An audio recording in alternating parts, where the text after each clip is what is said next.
কাজের মেয়াদ 18 মাস।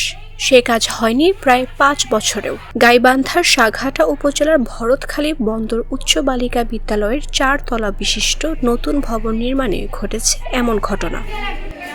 ঠিকাদারি প্রতিষ্ঠান কাজ শেষ না করে ফেলে রেখেছেন। এতে শ্রেণীকক্ষ সংকটে দুর্ভোগ পোহাচ্ছেন শিক্ষক শিক্ষার্থীরা। নির্মাণ কাজ শুরু হয় 2020 সাল থেকে আর এখন চলতেছে 2025 সাল। এখনো পর্যন্ত আমাদের এই ভবনটা সম্পূর্ণ হয়নি।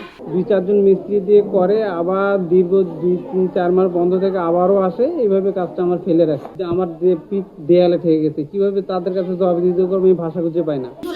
অনেক ধুলাবালি উড়ে আমাদের নাকের মধ্যে এসে আমাদের অনেক রোগ হচ্ছে, যার কারণে অনেক স্টুডেন্ট হচ্ছে অসুস্থ হচ্ছে মাঝে মাঝেই। তো আমাদের বিল্ডিংটা যদি তাড়াতাড়ি কমপ্লিট হয় তো আমাদের জন্য অনেক ভালো হবে।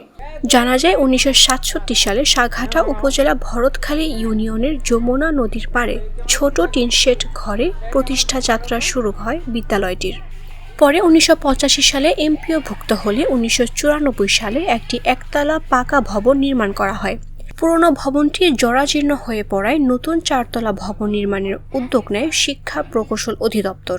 মাঝে মধ্যে এই কাজটা হয়, আবার থেমে যায়। কন্ট্রাক্টর আসে কিছু উপকরণ নিয়ে এসে মাঠের মধ্যে ফেলে রাখার পরে 2-4 দিন কাজ করে আবার চলে যায়। উপকরণ ফেলার কারণে বাচ্চারা মাঠের মধ্যে বিচরণ করতে পারে না, সেটা একটা সমস্যা। গরমের সময় বাচ্চারা অতিরিক্ত গাদাগাদি করে বসে ছোট ছোট রুম, সে সময় ক্লাস করতে পারে না, হাঁপিয়ে ওঠে। আবার অনেক মেয়ে গরমের কারণে ইনজুরি হয়ে যায়।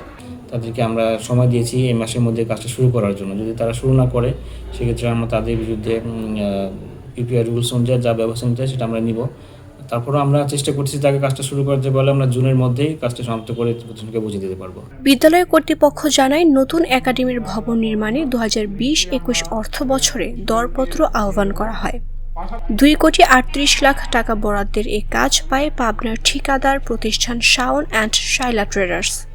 পরে 2020 সালে 7 জানুয়ারি 4 তলা ভবনের ভিত্তিপ্রস্তর স্থাপন করা হয়। দরপত্র অনুযায়ী 18 মাসের মধ্যে ভবনটির কাজ শেষ হওয়ার কথা থাকলেও ঠিকাদার প্রতিষ্ঠান বারবার সময় বাড়ানোর আবেদন করে সময় ক্ষেপণ করতে থাকে।